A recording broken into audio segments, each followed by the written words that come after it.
I still remember the exact moment my career almost ended. The fluorescent lights in that conference room were too bright. My hands were shaking as I held my presentation notes. And Marcus, my boss, my mentor, the man I'd trusted for 3 years, looked me dead in the eye and said, "Emma, are you stupid or just pretending to be?" The room went silent. Subscribe to this channel. 12 people stared at me. Some looked away. Others smirked. I felt my face burn, my throat tighten. But I didn't cry. I didn't yell. I just stood there, frozen, while Marcus continued like he was swatting a fly. "This proposal is garbage," he said, flipping through my carefully prepared slides. "Did you even think before putting this together? Or did you just hope no one would notice how incompetent you are?" I'd spent 6 months on that proposal. 6 months researching, designing, perfecting a client retention system that could revolutionize how our marketing firm operated. I'd sacrificed weekends, missed family dinners, stayed up until 3 in the morning running numbers and simulations. And he called it garbage. In front of everyone. "Marcus, if you just let me explain," I started, my voice barely above a whisper. "Explain what?" he interrupted, leaning back in his chair with that smug smile I'd once found charming. "How you wasted company time on a fantasy. How you think you're smarter than the rest of us." Sarah from accounting coughed uncomfortably. Tom from sales studied his phone like it held the secrets of the universe. Nobody defended me. Nobody said a word. I'd worked at Sterling Marketing Solutions for 3 years. I'd brought in 4 major clients personally. I'd trained half the junior staff. But in that moment, I was nothing. Just a stupid woman who'd overstepped. "Sit down, Emma," Marcus said, dismissing me with a wave. "Let's move on to people who actually know what they're doing." I sat down. I opened my laptop. And I took notes. Every word he said. Every insult. Every dismissive gesture. I documented it all with the precision of a court reporter. My hands moved mechanically across the keyboard while my mind went somewhere else entirely, somewhere cold and calculating. The meeting ended 40 minutes later. People filed out quickly, avoiding eye contact with me like I had something contagious. Marcus stayed behind, gathering his things, whistling some tune like he hadn't just destroyed someone. I stood up, closed my laptop, and walked out without looking back. In the parking lot, I sat in my car for 20 minutes. I didn't cry. I didn't scream. I just stared at the dashboard, breathing slowly, feeling something shift inside me. My phone buzzed. A text from my best friend Jenna. "Coffee tonight?" I typed back, "Yes. I need to tell you something." That evening, in a corner booth at our usual cafe, I told Jenna everything. She listened, her expression moving from shock to anger to something else, something that looked like respect. "So what are you going to do?" she asked, stirring her cappuccino. "I'm going to leave," I said. "But not yet." "What do you mean?" I leaned forward, lowering my voice even though no one was listening. "That proposal Marcus destroyed. It's brilliant, Jenna. I know it is. I've run every scenario, every model. It would increase client retention by at least 35%, maybe more." "Then why?" "Because Marcus didn't actually read it," I said. "He barely looked at the first slide before he started attacking me. He wanted to humiliate me, not evaluate my work." Jenna's eyes narrowed. "So you're thinking?" "I'm thinking Sterling Marketing isn't the only firm in this city," I said. "And Marcus isn't the only person who'd understand the value of what I've created." She smiled slowly. "You're going to sell it to someone else." "Not just someone else," I said. "His biggest competitor." The next morning, I went to work like nothing had happened. I smiled at the receptionist. I made coffee in the break room. I sat at my desk and did my job with mechanical efficiency. But every spare moment, I was preparing. I reached out to old contacts. I polished my proposal until it gleamed. I researched every marketing firm in the city, focusing on one in particular, Apex Strategies, run by Victoria Chen, a woman known for being ruthless, brilliant, and absolutely impossible to impress.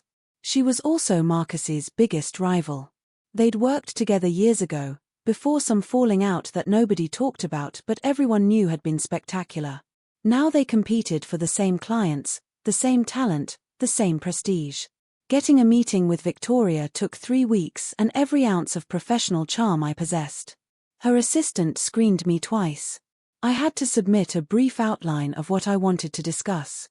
I had to sign an NDA before even walking through their door.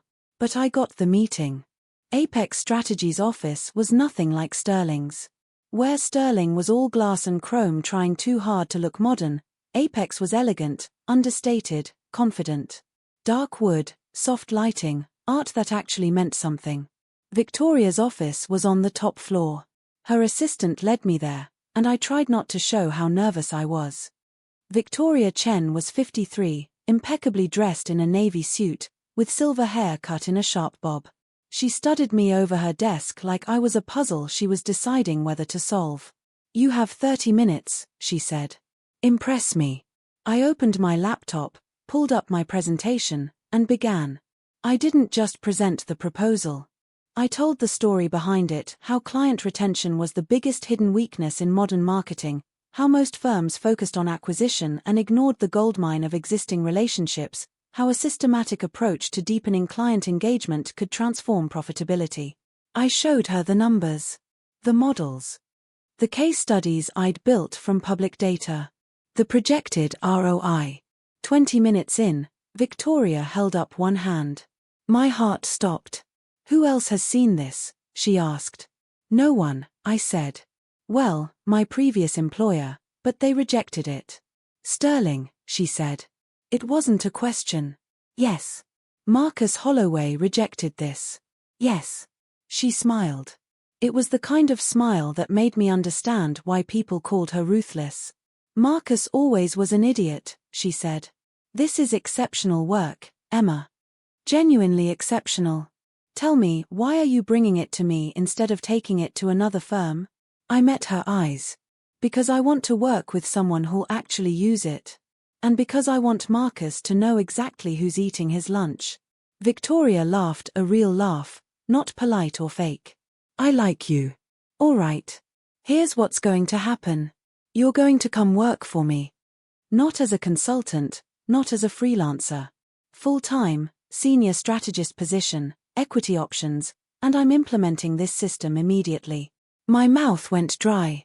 "I'm still employed at Sterling. For how much longer?" 2 weeks if I give notice." "Give it tomorrow," Victoria said. "I'll have contracts ready by Friday. And Emma, welcome to Apex." I floated out of that building.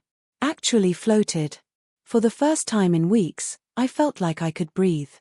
The next morning, I walked into Marcus's office with my resignation letter. He was on the phone, so I waited. When he hung up, he looked at me like I was a stain on his carpet. "What?" he said. I placed the letter on his desk. "My resignation. Effective in 2 weeks." He picked it up, scanned it, and laughed. "You're quitting? Good luck finding another job after I'm done explaining why you're unemployable." "I already have one," I said calmly. Victoria Chen offered me a senior strategist position at Apex. The color drained from his face. "You're lying." "I start in 2 weeks," I said. "Oh, and Marcus? That proposal you called garbage? The one you said only a stupid person would create? Victoria's implementing it company-wide. She said it's the most innovative approach to client retention she's seen in a decade." I turned to leave, then paused at the door. "You were right about one thing, though. I was stupid. Stupid for staying here as long as I did." I didn't slam the door. I closed it gently and walked out. Those 2 weeks were the longest of my life. Marcus tried everything. He questioned my work ethic in front of clients, he forgot to invite me to meetings, he made passive-aggressive comments about loyalty and betrayal. I documented all of it. Every email, every comment, every slight. Just in case. On my last day, I cleaned out my desk during lunch when the office was mostly empty. I didn't want a scene. I just wanted to leave. But as I was carrying the last box to my car, Marcus appeared in the parking lot. "You think you're so smart," he said. His face was red, His tie was loosened, and I could smell whiskey on his breath even from 6 feet away. You think Victoria actually cares about you? She's using you to get to me. That's all this is. Maybe, I said, loading the box into my trunk. But at least she's paying me well while she does it. You're making a mistake, he said. Sterling is going places. You're going to regret this. I closed my trunk and looked at him, really looked at him. This man who'd seemed so powerful, so untouchable, now looked small and desperate. The only thing I regret, I said quietly, is not leaving sooner. I drove away without looking back. Starting at Apex was like stepping into a different world. People listened when I spoke. My ideas were evaluated on merit, not dismissed out of hand. Victoria was demanding but fair, pushing me to be better without tearing me down. And my client retention system? It worked even better than I'd projected. Within 3 months, Apex's client retention rate jumped from 68% to 86%. Revenue from existing clients increased by 42%. Victoria presented these numbers at an industry conference, crediting me by name. The article that followed in Marketing Weekly had my photo and a quote from Victoria. Emma Reeves is exactly the kind of innovative thinker this industry needs. We're lucky to have her. I framed that article. But I didn't hear from Marcus. Not for months. Not until everything started falling apart for him. It started with small things. I heard through industry gossip that Sterling had lost a major client, a tech company that had been with them for 5 years. Then another client left. Then another. I didn't pay much attention at first. Companies lose clients all the time. But then Jenna texted me, "Have you seen Sterling's numbers?" I looked them up. Their quarterly report was public, and it was bad. Revenue down 18%. Client retention at an all-time low. Stock price dropping. Looks like Marcus's magic touch isn't so magic anymore, I texted back. But I felt something twist in my chest. Not guilt, I'd done nothing wrong. Maybe it was just the strange satisfaction of watching karma work. 6 months after I'd left Sterling, my phone rang from an unknown number. I almost didn't answer. "Hello, Emma." Marcus's voice was rough, strained. "It's Marcus Holloway." I pulled the phone away from my ear and stared at it like it might bite me. Then I put it back. "Hi, Marcus. I need to talk to you about something. Are you available to meet?" "I'm pretty busy these days," I said, which was true. Apex had just landed 3 new major clients, and I was leading the onboarding process. "Please," he said. The word sounded foreign in his mouth. "It's important. Just coffee. 30 minutes. Curiosity 1. All right. Thursday at 3. You pick the place." He chose a coffee shop far from both our offices, neutral territory. When I arrived, he was already there, sitting at a corner table. He looked terrible. Thinner, older, with dark circles under his eyes. "Thanks for coming," he said as I sat down.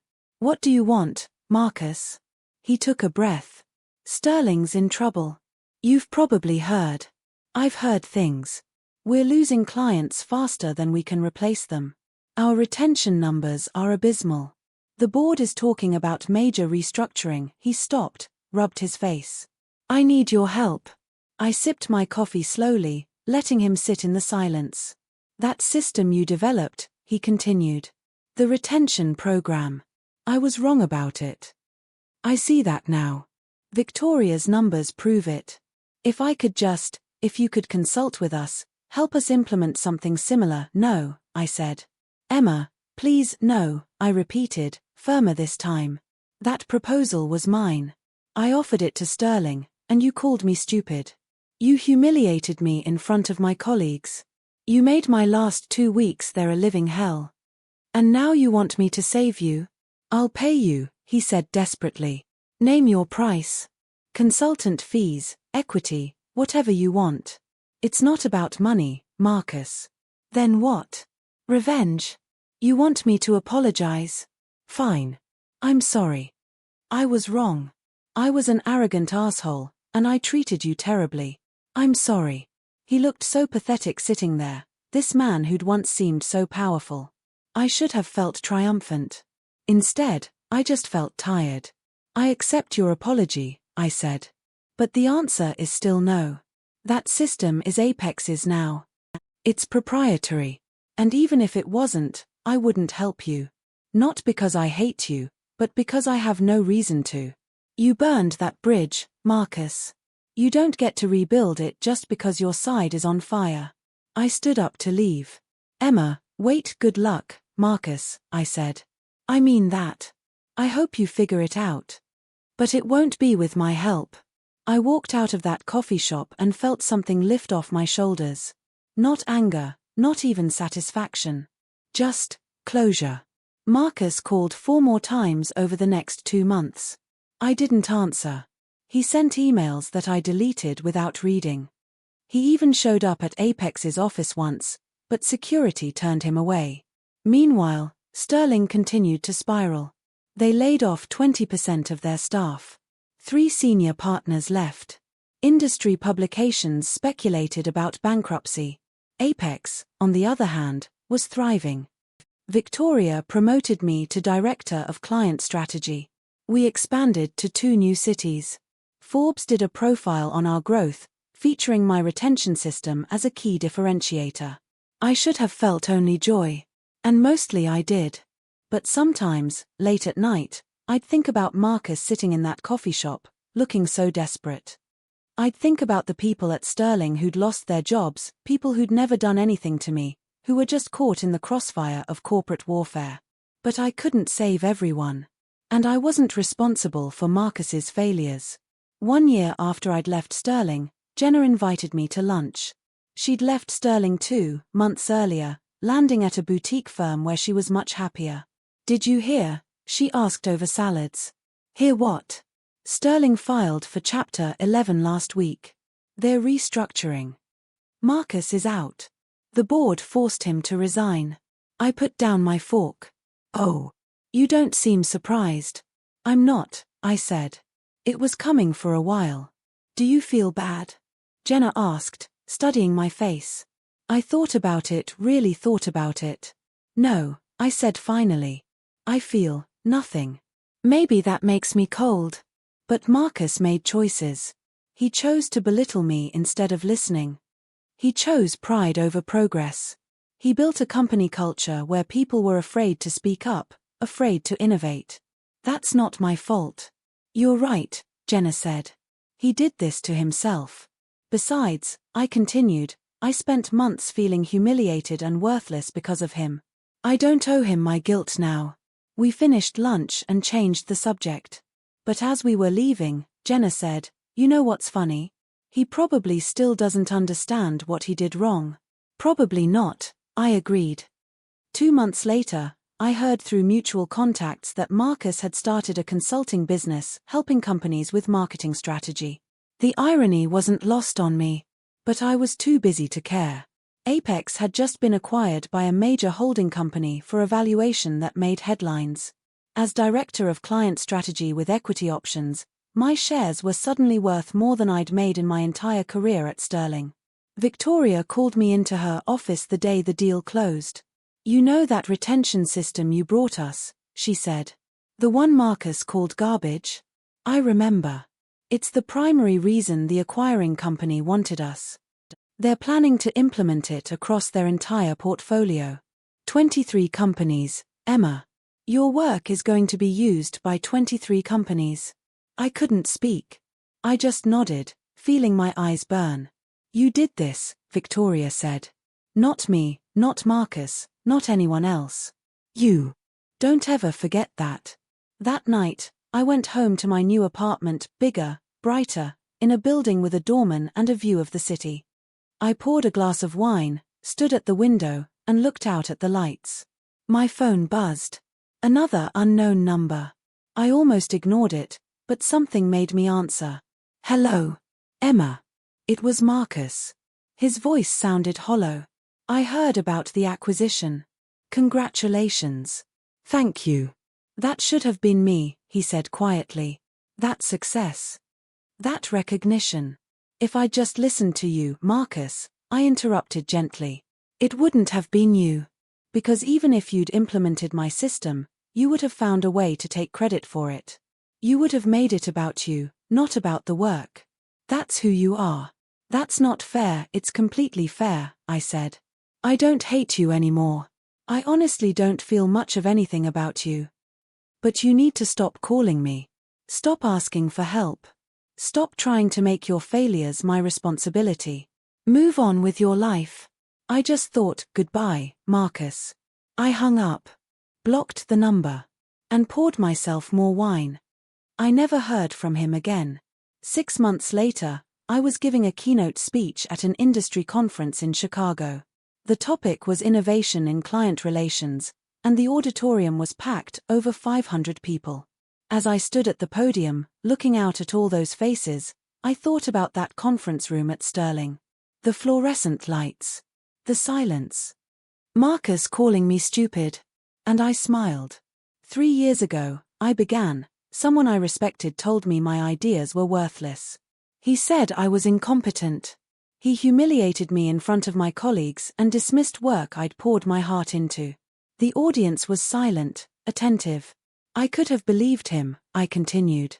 I could have let that moment define me, convince me he was right. Instead, I let it fuel me.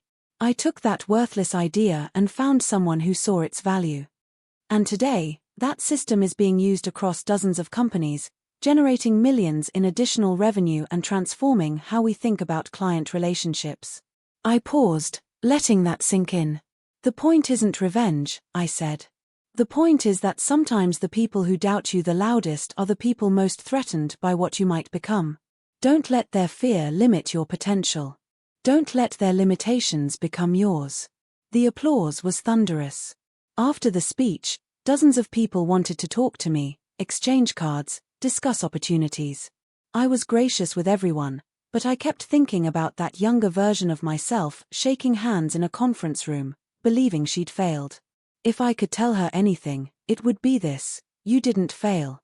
You just hadn't found your people yet. That evening, Victoria took me to dinner at an elegant steakhouse overlooking the river.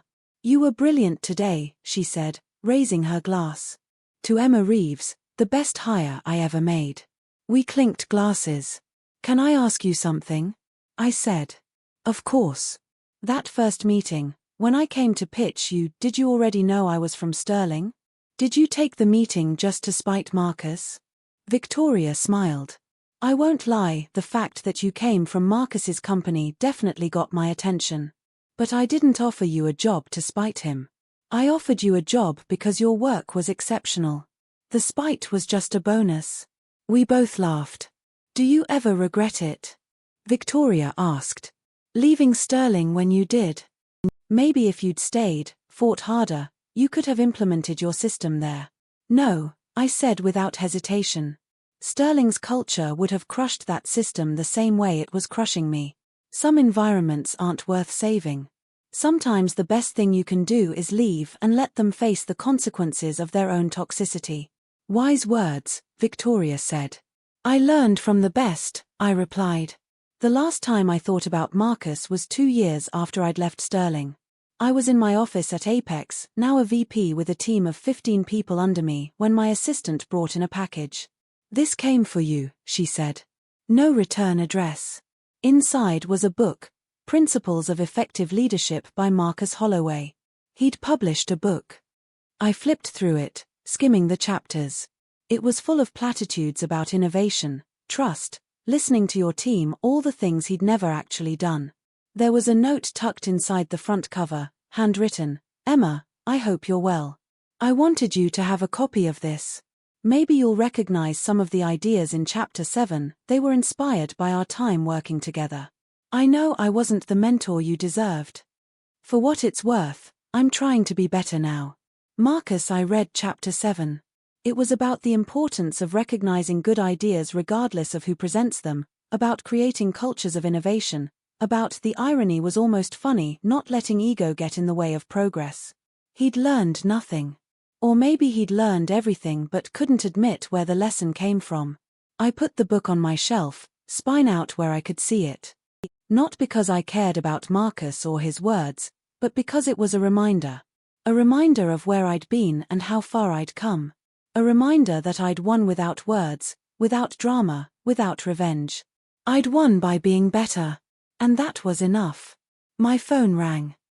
It was Victoria. "Emma, can you come to my office? I want to discuss your proposal for the European expansion." "On my way," I said. I grabbed my tablet, glanced one more time at Marcus's book on my shelf, and walked out. I had work to do. Real work. The kind that mattered.